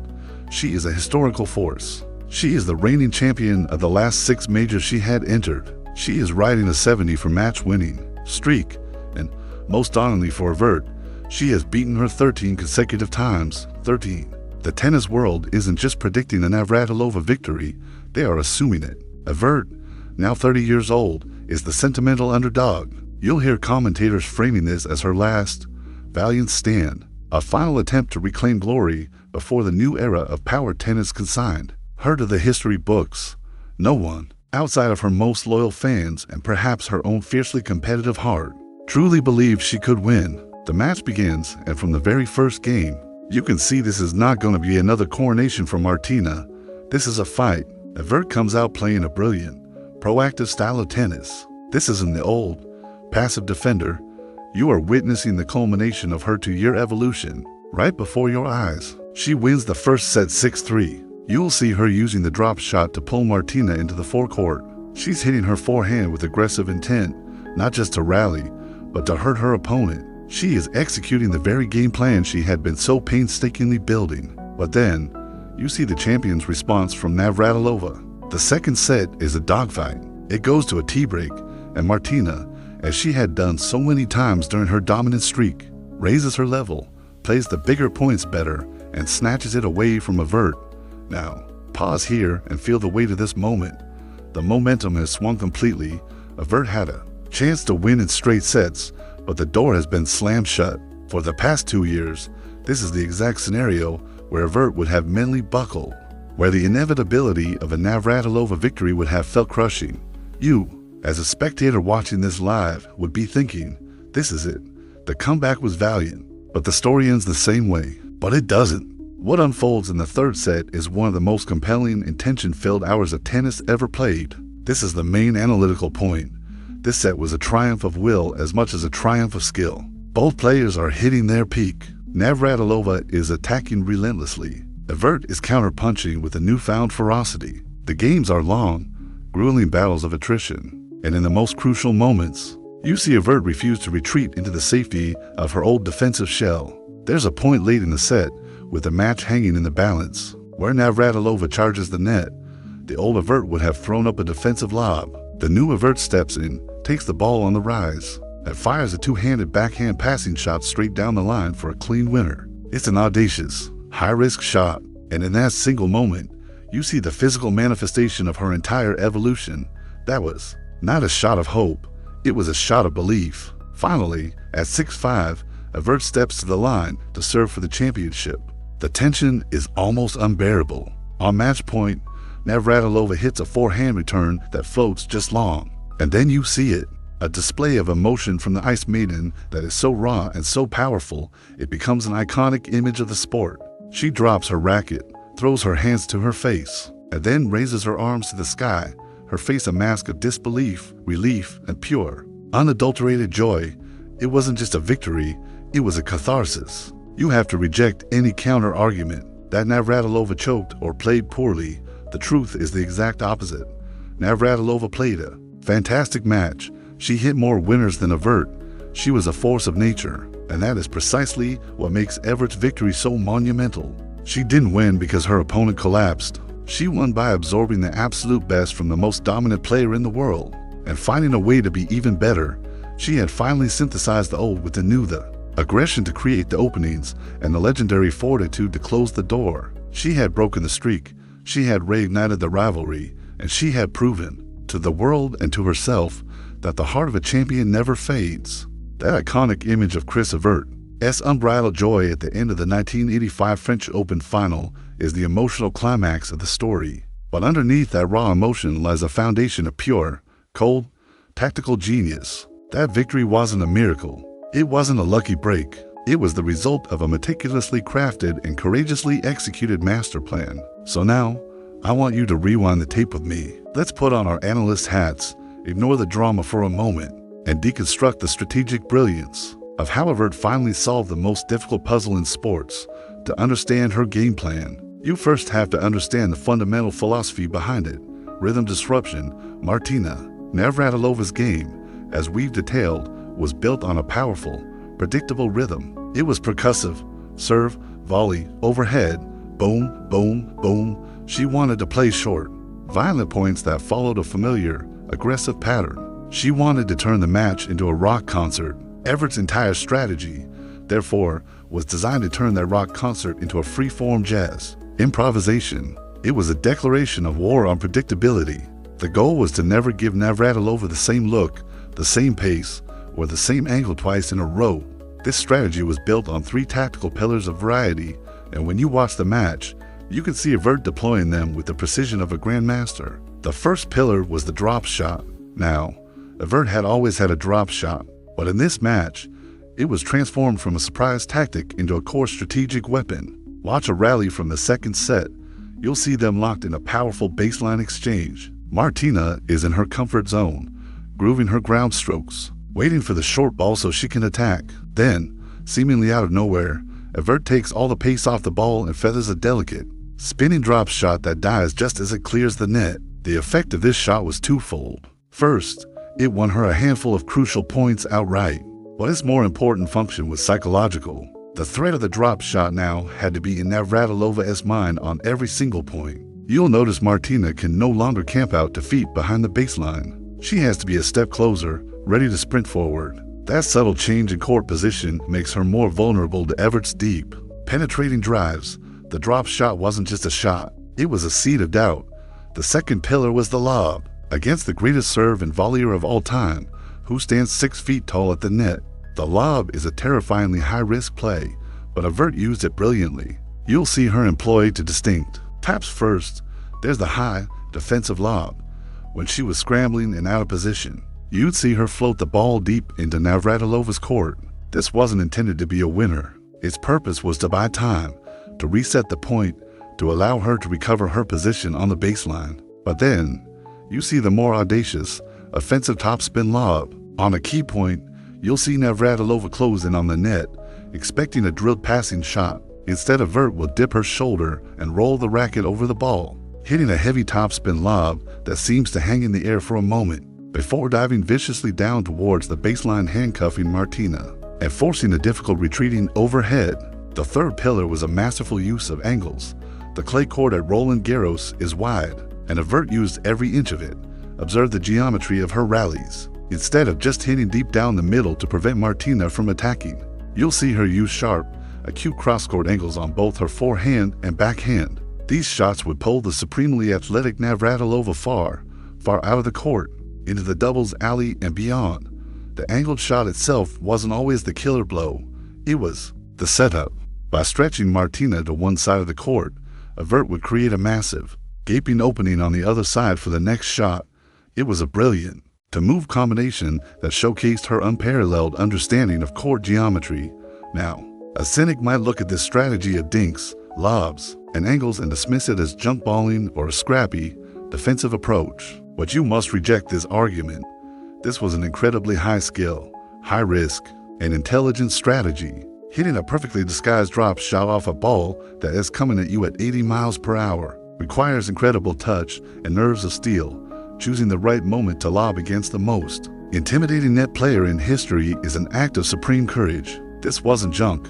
This was the work of a surgeon, using every scalpel in her bag to systematically dissect her opponent's power. She layered this new variety on top of her baseline power and newfound aggression, creating a complex, multi-layered attack that finally broke the Navratilova code. It was a tactical masterpiece. So Chris Evert, through a brilliant display of tactical genius and sheer force of will, pulls off one of the most celebrated upsets in tennis history at the 1985 French Open. The tennis world is absolutely buzzing. The streak is broken. The aura of invincibility is shattered. And the big question on everyone's lips is, has the code been permanently cracked? Has Evert figured out the formula to neutralize Navratilova's power for good? Was this the beginning of the end for Martina's dominant reign? Any thought of that was answered over the next few months with a swift, powerful, and utterly definitive retort. Because what truly defines a great champion is not just how they dominate, but how they respond to a devastating defeat. You have to understand the mindset of a champion like Martina Navratilova. After a loss like that, a loss that ended a 70-for-match winning streak and denied her a Grand Slam, a lesser player might have panicked.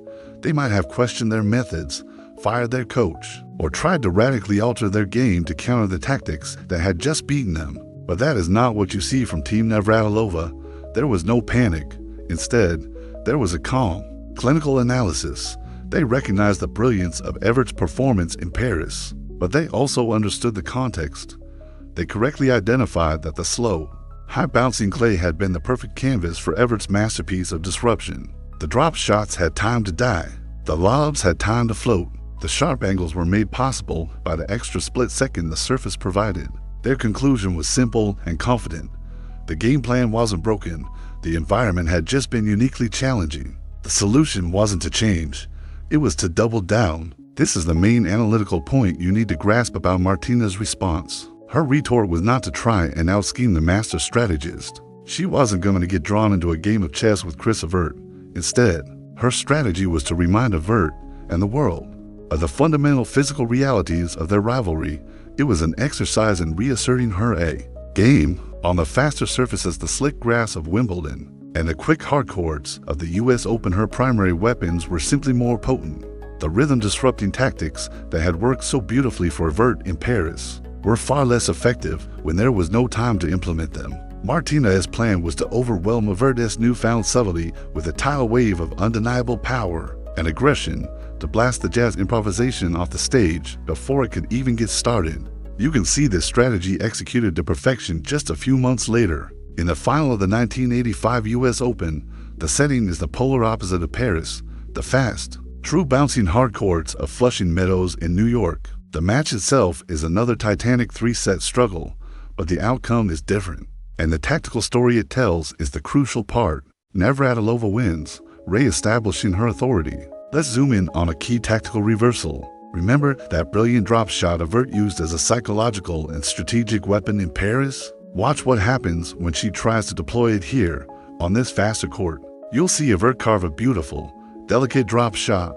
On the clay, that ball would have died a slow death, but on the hard court, the bounce is truer and a little higher. That extra bit of life on the ball, combined with Navratilova's explosive first step being even more effective on a surface she can get better traction on, means she gets to the ball with time to spare. Instead of a desperate lunge, she arrives balanced and in control, easily flicking the ball away for an angled winner. The high percentage weapon from Paris has just become a high-risk gamble. You'll also see Martina's relentless pressure at the net is even more suffocating here, giving Evert a fraction of a second less time to line up those passing shots and angled ground strokes. It's a masterpiece of physical and temporal domination. Now, a casual observer might look at this result and form the counter-argument that it proves Evert's French Open victory was a fluke, a one-off that was entirely dependent on the clay. But that is the wrong way to look at it. This back and forth doesn't diminish either player's achievement. It elevates the rivalry itself. It demonstrates that you are watching the masters of the game, engaged in a constantly evolving tactical battle where the environment, the court surface, is a key variable. Evert's victory in Paris was not a fluke. It was a clay court master plan, perfectly executed. Navratilova's victories at Wimbledon and the US Open in 1985 were her fast court retort, a powerful reminder that her game was still the benchmark when her power was fully unleashed. It wasn't that one strategy was inherently better than the other. It was that the right strategy for the right battleground would win the day. Martina had absorbed her rival's best punch, learned from it, and came back with a powerful counter of her own, proving that this great rivalry was far from over. So after the incredible drama of 1985, you have this perfect equilibrium in the rivalry. It's no longer a story of one dominant champion and one struggling challenger. It's a story of two titans, each capable of beating the other on the biggest stage, trading monumental blows in what has become the greatest saga in the sport. Their on-court rivalry had reached a new zenith of mutual respect, a place where victory had to be earned through absolute brilliance. And as this was happening, something equally profound was taking place off the court. That professional respect, the one born from shared isolation that we talked about earlier, was finally blossoming into a deep, genuine, and lasting friendship. The foundation for this shift was laid in the crucible of matches like that 1985 French Open final. When you go through a battle like that, a 3-hour epic that pushes you to the absolute limits of your physical and emotional endurance, you come away with something more than just a result. You come away with an unshakable, profound admiration for the person on the other side of the net. Evert and Navratilova had now seen each other at their absolute best and at their most vulnerable. They had tested each other, broken each other, and forced each other to become better. There were no secrets left between them, and in that shared, raw experience, a new level of intimacy was born. The intense professional jealousy that had marked Martina's dominant years began to recede. They had, in a sense, fought each other to a standstill. and what was left was a mutual respect that was as solid as the trophies they competed for. But the real catalyst, the event that shifted their dynamic from respectful rivals to true allies, came in the form of a teenage girl from Germany with a thunderous forehand. Her name was Steffi Graf. When Graf exploded onto the scene in the mid to late 1980s, she wasn't just another talented player, she was a paradigm shift. You have to understand what a shock to the system her game was. She brought a new level of explosive, modern athleticism. And then there was the forehand, nicknamed Friguline forehand. It was a weapon of such devastating power and pace that it changed the geometry of the court. For the first time in over a decade, Chris Evert and Martina Navratilova had a common problem, a common adversary who was threatening to completely upend the world they had ruled for so long. This is the main analytical point you need to grasp. The arrival of Steffi Graf fundamentally altered their relationship. Suddenly, it was no longer just Chris versus Martina. The dynamic had become Chris and Martina versus the new guard. They were now the veterans, the establishment, the two legends defending their era against the future. You can just picture the scene. For years, they would walk into a locker room and they would be the two poles of the universe, the only the players who truly mattered. Now, they're sitting there, and all the whispers and the media buzz are about this German wonderkind. You can imagine them sharing a quiet look, a knowing smile, or a brief comment. Did you see that forehand she hit? She runs down everything. In that shared experience, they found a new common ground. They were the only people on earth who knew what it felt like to be at the absolute pinnacle of the sport, and then for the first time, they hear the footsteps of the next generation coming for the throne. Now, a cynic might offer a counter-argument here. They might say that Chris and Martina only became such good friends when they were both past their absolute peaks and no longer the biggest threat to one another. But that is a fundamental misreading of the timeline and the dynamic. When their friendship truly solidified, they were both still ranked number 1 and number 2 in the world. They were still winning Grand Slams. This was not a friendship born of decline. It was a friendship born of respect earned at the summit. The brutal, brilliant battles they fought against each other are what forged the unbreakable bond of respect between them. The arrival of Graf didn't create that bond. It simply provided the context for that bond to fully express itself as a warm, personal alliance. The respect was the medal they had earned in their war against each other. The friendship was the peace dividend they could finally enjoy together. They had moved from being isolated rivals to respectful competitors, and now, finally, to genuine friends, bonded by a shared history that no one else in the world could ever possibly understand. Against this backdrop of a deepening friendship and the looming shadow of a new generation, we arrive at the final act of their Grand Slam saga. It's the spring of 1986, and for the third year in a row, the final of the French Open at Roland Garros comes down to Chris Evert and Martina Navratilova. It's a rematch of the epic from the year before, but the context has shifted. Evert is no longer the desperate underdog. She is the defending champion, playing on her court. Having proven that the code could be cracked, Navratilova is here for revenge, determined to show that the 1985 result was an anomaly. And hanging over the entire tournament is the presence of Steffi Graf, the teenage phenom who had pushed Evert to the absolute limit in a grueling 3-set semifinal. This wasn't just another final. It felt like a battle for the soul of the present moment. One last chance for the two queens to define their era before the future kicked the door down. What you witness in this match is not a repeat of the year before. This is something different. It is a showcase of their fully evolved powers, a tactical chess match of the highest order. This is the main analytical point you have to take away. This match represented the final most complete versions of themselves, players who had been so thoroughly shaped by their rivalry that they had each absorbed pieces of the other's greatness. This wasn't ice versus fire anymore. This was the brilliant, hybrid players, each armed with a complete arsenal, battling for supremacy one last time. The match begins, and you see Navratilova put on a clay court clinic in the first set.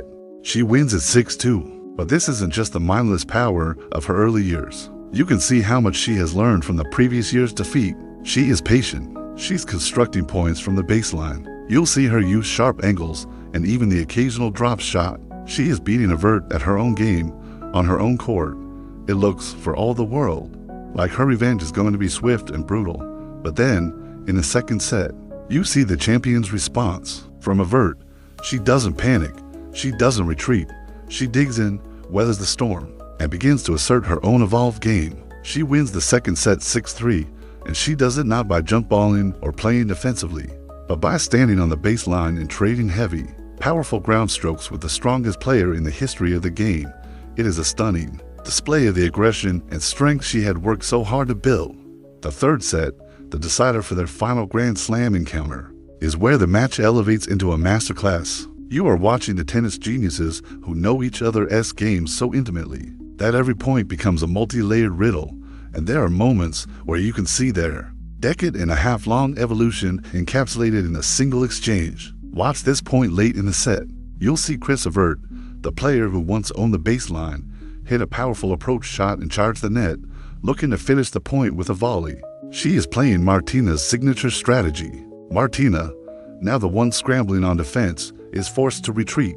And what shot does she choose? Not a desperate, low-percentage passing shot. You'll see her float up a soft, high, defensive lob, perfectly placed to buy herself time to get back into position. She is using Evert's classic defensive tool. In that one point, you see the whole story. The baseliner had learned to attack.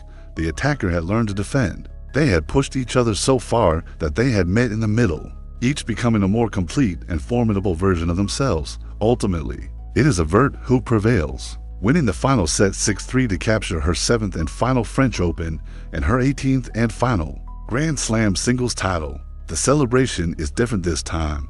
It's not the explosive, cathartic relief of 1985. It's a deep, knowing, and satisfying smile, and the embrace you see at the net is warmer, more familiar. It is a hug between the friends who know they've just created something special together for the last time. Now, there's a counter-argument that with Graf's rise, this match was somehow less significant, a battle of the old guard, but that context is precisely what makes it so poignant and important. It was a last, glorious stand for their era. They were demonstrating the tactical nuance, the all-court craft, and the mental fortitude that the next generation's power game would have to overcome. They weren't just playing for one more trophy. They were playing for the final word in their shared history, and they produced a final chapter that was worthy of a masterpiece. So the final chapter of their Grand Slam rivalry closes with that poignant, brilliant battle on the clay of Paris in 1986. It's a fitting end cap, a showcase of two masters at the absolute peak of their evolved powers. But as we've mentioned, a new storm was already on the horizon, one they had both felt the winds of. And this storm, a German teenager named Steffi Graf, wasn't just another rival in the long line of contenders they had faced before. She was a revolution. Her rival marked another evolutionary leap for the sport, a combination of power and athleticism, so potent that it would present both Chris Evert and Martina Navratilova with a final, and ultimately insurmountable, tactical problem. To understand the Graf era, you have to understand that she was a new athletic prototype. If Navratilova represented the dawn of the modern, professionalized female athlete, you can think of Graf as version 2.0. Her game was built on the foundational pillars that were unlike anything seen before in combination. First, a pair of the fastest legs the sport had ever seen, allowing her to cover the court with breathtaking speed. And second, the most destructive single shot in the game, her forehand. She wasn't a pure baseliner in the Evert mold, content to grind out points with consistency, and she wasn't a pure serve and volleyer like Navratilova. She was something new, the prototype of the modern, aggressive baseliner, a player who could dominate and dictate the entire match from the back of the court with overwhelming offensive firepower. This new style of play created a completely different set of tactical challenges that neither Evert nor Navratilova was fully equipped to solve. Let's break it down. For Chris Evert, her entire game was predicated on her superior consistency, precision, and ability to move an opponent side to side until they broke down. But when you watch her play against Graf, you see that strategy neutralized. Graf's phenomenal foot speed meant that Evert's perfectly placed angled shots, the ones that would pull other players off the court, were now balls that Graf could run down. And once she got there, she wasn't just defending, she was attacking. Her forehand was so powerful that she could hit through Evert's legendary defense, ending the point in 2 or 3 shots. The long, strategic rallies that Evert needed to win simply never had a chance to develop. For Navratilova, the problem was just as acute, but it came from the other direction. Her game was all about taking time away from her opponent by charging the net, but Graf's forehand was the perfect antidote to the serve and volley. She could hit passing shots with blistering pace, both cross-court and down the line. But even more devastating was the heavy topspin she generated. You'll see her rip a forehand that, instead of traveling flat, would arc high over the net and then dip sharply and viciously down at Navratilova's feet as she approached. This forced Martina, the greatest volleyer of all time, to constantly hit difficult, defensive half volleys from below her knees, a low percentage shot that often set Graf up for an easy next ball. Graf's forehand effectively pinned Navratilova to the baseline, neutralizing her greatest strategic advantage. To truly appreciate the weapon, you have to dissect Graf's signature shot, the inside-out forehand. It's a marvel of footwork and technique. You have to watch her feet. They are a constant, dancing blur. An opponent would hit a ball to her backhand, a traditionally weaker wing for most players. But instead of hitting her competent, but less dangerous slice backhand, you'll see Graf take 3, 4, 5 explosive little steps to her left, effectively running around her backhand to create the time and space to hit a forehand instead.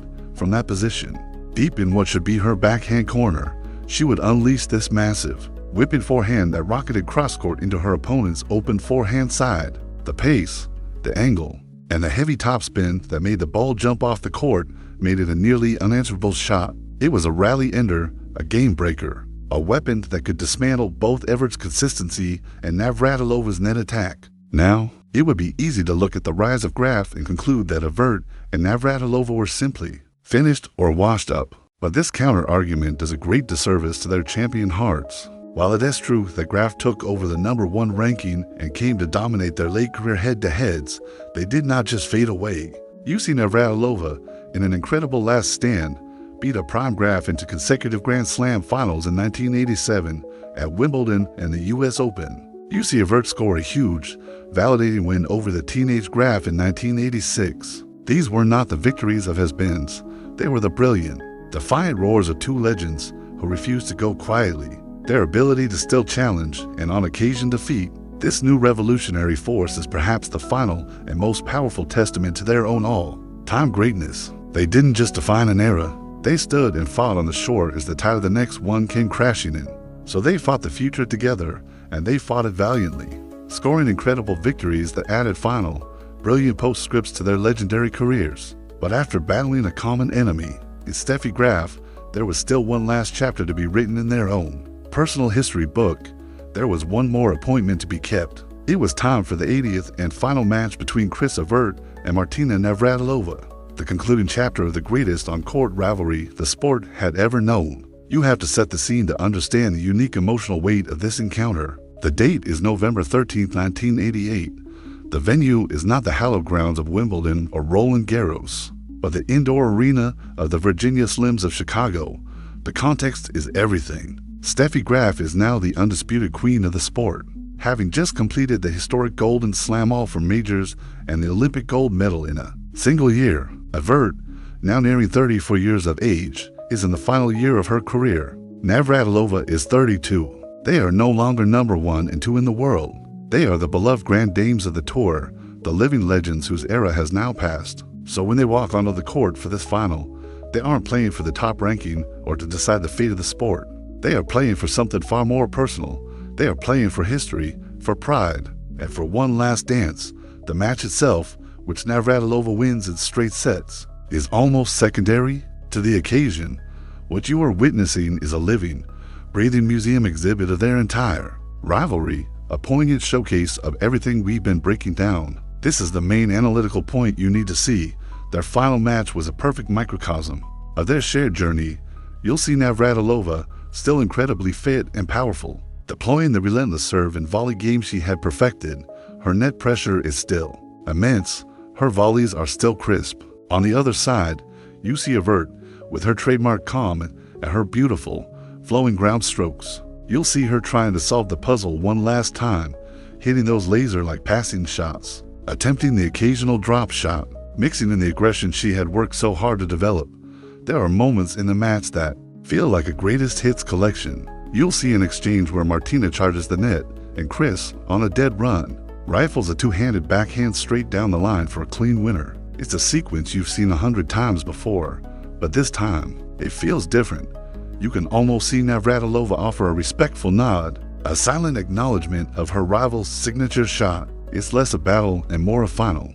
high-level sparring session between two masters who know every move the other is going to make. Before it happens, the raw, desperate tension of their mid-career peak has been replaced by something else, a deep, powerful, and visible current of mutual respect. Now, a cynic might look at this match as straight sets win in a regular tour event, not a grand slam, and argue that it was an irrelevant or anticlimactic end to such an epic story. But you have to see that this view misses the profound significance of the moment.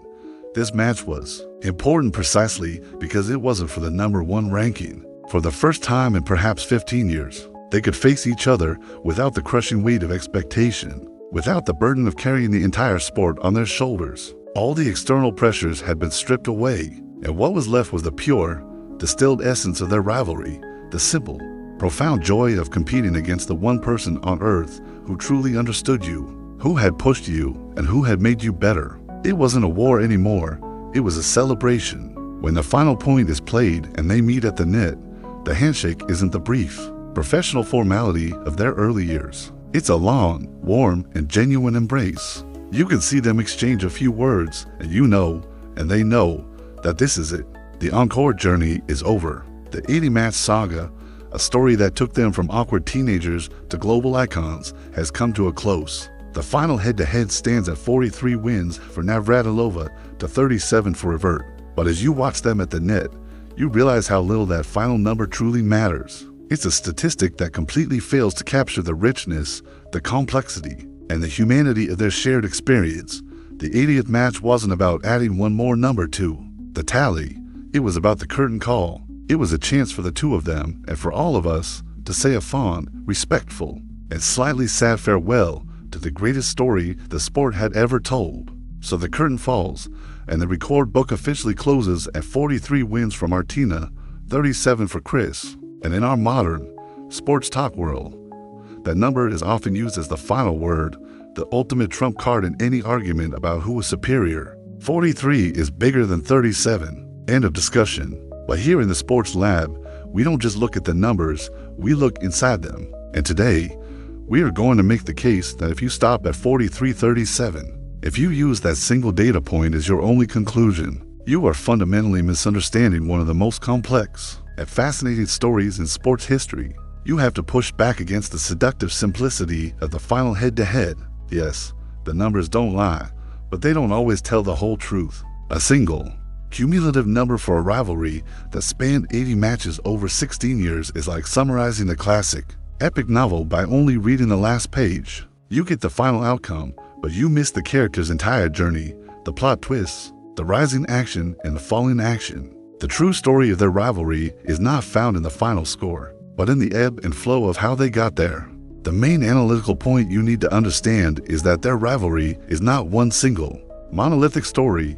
It is a tale of distinct and overlapping eras. To truly understand the 43-37 number, you have to break it down. Let's start with Era 1, which you could call the Evert establishment.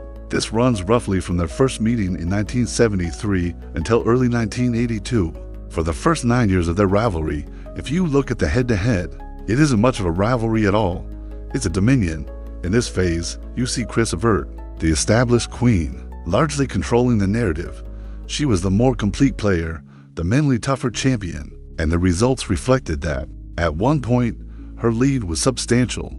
She was the benchmark, and Martina was the talented, powerful, but ultimately flawed challenger who was trying to figure out how to solve the Evert puzzle. Then comes Era 2, the Navratilova revolution, from roughly mid-1980 to through 1986. This is the period we've analyzed in such detail: the physical transformation, the new coaching team, the perfection of the serve and volley game. And when you look at the head-to-head numbers from this specific four-year window, they are absolutely staggering. Martina doesn't just catch up to Chris, she goes on a historic, dominant run that completely rewrites their history. This is the crucible where the final 43-37 record was forged. Her dominance was so absolute during these years that it not only erased Evert's significant early lead, but also built her own commanding advantage. The final head-to-head is, in large part, a testament to the sheer, overwhelming force of this specific, concentrated period of peak performance from Navratilova. Then you have Era 3, the late career equilibrium, from about 1987 until their final match in 1988. In this phase, with Steffi Graf now the dominant force in the sport. You see the rivalry settle into a new kind of balance. They are both veterans, wise masters of the game, and their matches against each other become tactical, nostalgic clashes. The head-to-head during this final stretch is much closer to a 50-50 proposition. When you see the rivalry through this lens of different eras, the 43-37 number starts to tell a much richer story. It's not a story of one player being consistently better than the other for 16 years. It's a story of an established champion's long reign, followed by a revolutionary challenger's even more dominant peak, and concluding with a period of hard-fought parity between the aging legends. The number also doesn't account for other crucial context, like age. Evert was 2 years older than Navratilova, a significant gap in an individual sport. Martina's absolute peak in her late 20s coincided with Chris entering her 30s, a time when holding off a younger, stronger rival becomes exponentially harder. The final tally is a snapshot taken at the end of their careers, not a measure of who was better when both were at their absolute age 25 primes. So, while 43-37 is the fact in the record book, it's a fact that obscures a more complex truth. The real story isn't the final destination, it's the incredible, fluctuating journey the numbers took to get there. So, when you look past the 43-37 head-to-head, when you parse the data and see the distinct eras of dominance, what are you left with? You are left with a legacy that is far greater than the sum of its individual parts. Because Chris Evert and Martina Navratilova didn't just dominate their sport in a very real sense. They are the architects of the modern women's game as we know it today. Their rivalry was the engine that propelled women's tennis from a fledgling professional tour into a global, mainstream powerhouse. You have to remember what the landscape looked like when they first arrived in the early 1970s. The WTA Tour was in its infancy, born from the courage of the original 9 who were fighting for equal prize money and respect. Women's tennis was often treated as a sideshow to the men's game. The money was a fraction of what the men earned, and the media coverage was sparse. It was a sport fighting for its place at the table. Then, this rivalry arrived, and it was the perfect story. It had everything: contrasting personalities, clashing styles, and most importantly, a consistent, high-stakes narrative. When you turned on your television for a major final, you knew you were likely to see Evert versus Navratilova, and you knew you were going to see a battle of the highest quality. This reliability is the main analytical point you have to grasp. Their rivalry became appointment television. It gave networks a compelling, easy-to-market product that drew in millions of casual fans, and that, in turn, drove everything else. Sponsors flocked to the sport, television rights deals grew exponentially, and prize money skyrocketed. They took a tour that was fighting for scraps and left it as a multi-million-dollar global enterprise. They proved that women's sports could be a premier, commercially viable product, but their legacy goes so much deeper than just the business of the sport. They fundamentally changed what it meant to be a female tennis player. You can see their combined impact into key areas. First, Navratilova, as we've discussed, single-handedly revolutionized the athletic standard. Her scientific approach to fitness, strength, and nutrition created the blueprint for the modern power athlete. You can draw a straight, unbroken line from Martina's gym workouts to the dominance of Serena and Venus Williams to decades later. She made it clear that to be a champion, you had to be a world-class athlete first. Second, Evert elevated the strategic and mental side of the game to an art form. Her legendary concentration, her mastery of court geometry, and her ability to patiently and methodically deconstruct an opponent's game set a new benchmark. For tactical intelligence, she proved that the battle was waged as much between the ears as it was between the lines. Now, there is a temptation with any great rivalry to engage in the counter-argument of who had the more important legacy, but you have to see that this is a fundamentally flawed premise. Their legacies are not separate. They are symbiotic and inextricably linked. Navratilova's athletic revolution was a direct answer to the tactical problem posed by Evert's impenetrable defense. Evert's late career evolution into a more aggressive, all-court player was a direct answer to the physical problem posed by Navratilova. One's greatness did not exist in a vacuum. It was forged, sharpened, and defined in the crucible of the other's excellence. They were two opposing forces in a feedback loop that spiraled the entire sport up to a higher level. To ask whose legacy is more important is like asking whether the engine or the wheels are more important to a car. You need both to move forward, and together, they drove the sport into the future. so they leave the game as architects of its modern form, their combined influence woven into the very fabric of the sport. But perhaps their most powerful and enduring legacy, the one that resonates far beyond the white lines of a tennis court, is the story of what happened next. It's the story of their third act, the one that continues to be written to this day. It is the story of how the greatest rivalry in sports came full circle to become its greatest friendship. After they both hung up their rackets, their relationship was no longer defined by the net that separated them. You see them in the broadcast booth together, analyzing a Wimbledon final, and the old encore tension is completely gone. It's replaced by an easy, witty rapport, a shared language that only they could speak. They'd finish each other's sentences, share a knowing laugh about a player's mistake, and offer insights with the authority that only they possessed. They were no longer competitors. They were collaborators, the esteemed guardians of the sport's history, their history. But it was in the face of life's most serious challenges that the true, profound depth of their bond was revealed to the world.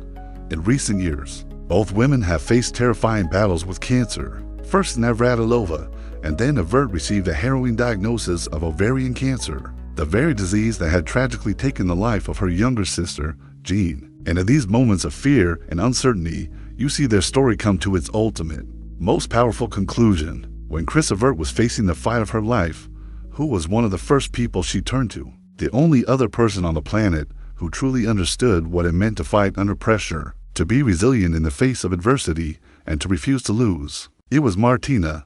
You have to picture this. These two women, who once battled for the world's most famous trophies, were now texting each other from their respective chemotherapy appointments, sharing notes, offering encouragement, and pushing each other through the grueling process.